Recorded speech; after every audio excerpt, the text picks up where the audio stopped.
Amani na rehema za Mwenyezi Mungu ziwe nanyi. Walimwengu, leo ni siku nyingine ambayo ninapenda kukuwekeni wazi, kwa sababu nimekuwa nikiwaelezea mambo mengi kwamba labda kiyama ni lini, na nimewahi kugusia Nabii Isa anakuja lini, na kuna baadhi ya vitu inakuwa kama ninawapinga, kama vile nilivyosema kwamba hakuna mwanadamu Mwenyezi Mungu alimuumba wa kike siku ile ya mwanzo ambaye anaitwa Hawa. Mapokeo yalipokewa vibaya kwamba wanawake walikuwa wawili, mama mweupe na mama mweusi. Kwa hiyo kitendo cha Mwenyezi Mungu kumwambia Adamu, we Adamu, umefanya nini na Hawa, hakumaanisha jina, alimaanisha Hawa, manake wanawake wawili. Kwa hiyo kuna baadhi ya vitu vingi ambavyo nikivieleza kidogo vinakuwa vina mpishano na maandiko ambayo yamehifadhiwa, yaani ule ufahamu ambao wale wa mwanzo walielewa, na mpaka sasa hivi watu wamekumbatia ufahamu huo na wanazidi kueneza. Sasa wengi wanasema wewe ni nani? Yaani kwa maana kwamba wewe utajuaje mwaka wa kiyama? Utajuaje mwaka wa kiyama? Wewe umekuwa Mungu. Kwa sababu hata Nabii Isa alisema kwamba hakuna anayejua saa wala dakika bali ni Mwenyezi Mungu Baba yangu peke yake. Sasa Isa alitamka hivyo. Sasa kama yeye hakuelewa vizuri, basi leo kuna video nitaonyesha hapa kwamba mimi ndo mwanadamu wa kwanza, alafu Mwenyezi Mungu, yani yeye hayuko peke yake, kwa maana kwamba mawe mengi mtayaona ameweka kwamba kuna 1 na 2, kwa maana kwamba yeye mwenyewe ni nambari 1 na mimi nambari 2. Lakini katika maandishi, kwa maana kwamba Mwenyezi Mungu yeye ni Y na mimi ni X. Sasa X manake ni nini?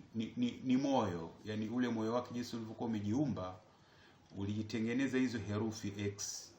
Lakini Mwenyezi Mungu anaitwa A na mimi naitwa A, kwa maana alifu. Sasa yale maumbiko ya moyo jinsi ulivyokuwa unajitengeneza, ulikuwa umetengeneza alifu B. Naona hivi. Kwa hiyo mtaona hapa maandiko hayo kwenye mawe, nikimaanisha kwamba Mwenyezi Mungu anaitwa Baba, lakini Baba manake ni Mungu na Adamu, kwa maana tu kwamba Mungu alikuwa peke yake. Sasa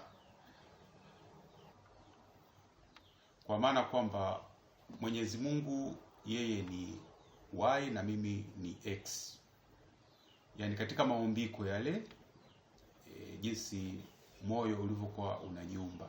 Sasa mimi ni moyo, kwa sababu Mwenyezi Mungu alikuwa peke yake, kwa hiyo moyo akaamua autoe ufanye kazi kwa nje, na ndicho alichokifanya. Sasa moyo ni mbegu, na mbegu ambayo amemaanisha yeye ni korosho.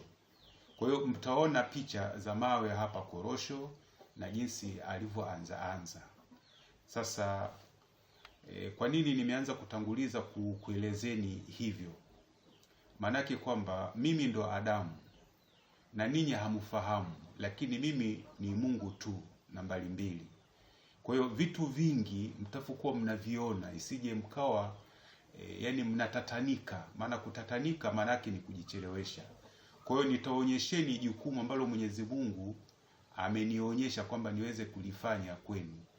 Yani nianze kukuelezeni kuanzia A mpaka Z. Kwa hiyo sasa nataka nionyesheni kwanza mwanadamu wa kwanza, yani zile picha. Alafu baadaye tutakwenda tuangalie yani baba amemaanisha nini na katika maandiko. Lakini vitu vyote hivi vimeandikwa kwa Kiarabu. Sasa Kiarabu ni nini? Niliwahi kutoa video kwamba Kiarabu, yani zile herufi za maumbiko ya viungo vyako wewe, zile herufi zile, yani moyo, alifu, b, unaona bwana, yani zile herufi kuanzia alifu mpaka ye ni viungo vya mwili ambavyo hivyo vinatafsirika kwa alfabeti za kawaida hizi A, B, C mpaka Z. Niliwahi kutoa. Kwa hiyo ndipo sasa vile viungo katika mjumuiko wake, kuna zile bezi, yani kwamba sauti ya kwanza, ya pili, ya tatu. Ndio maana tunapoanza kuwafundisha watoto wadogo tunaanza A, E, I, O, U. Manake ni sauti ya kwanza A, E, I, O, U. Hata kama utengeneze vyombo, iwe chombo chochote kile kitakuwa na milio, labda po, unajua hiyo iko kwenye O, pi, pi iko kwenye I, vuvuvu iko kwenye U. Na hata wanyama kuzungumza kwao, ukimkuta labda kama mbuzi be, maana yake iko kwenye E. Hizi ni sauti, unaona, hizi ni sauti. Kwa hiyo ndani yake ni ndefu, lakini nilikuwa najulisheni tu kwamba viungo vya mwili ndio hiko Kiarabu, ambapo vinatafsirika kwa Kiswahili. Nilishazungumza hivyo. Kwa hiyo twende sasa tuone picha za Adamu. Picha za Adamu.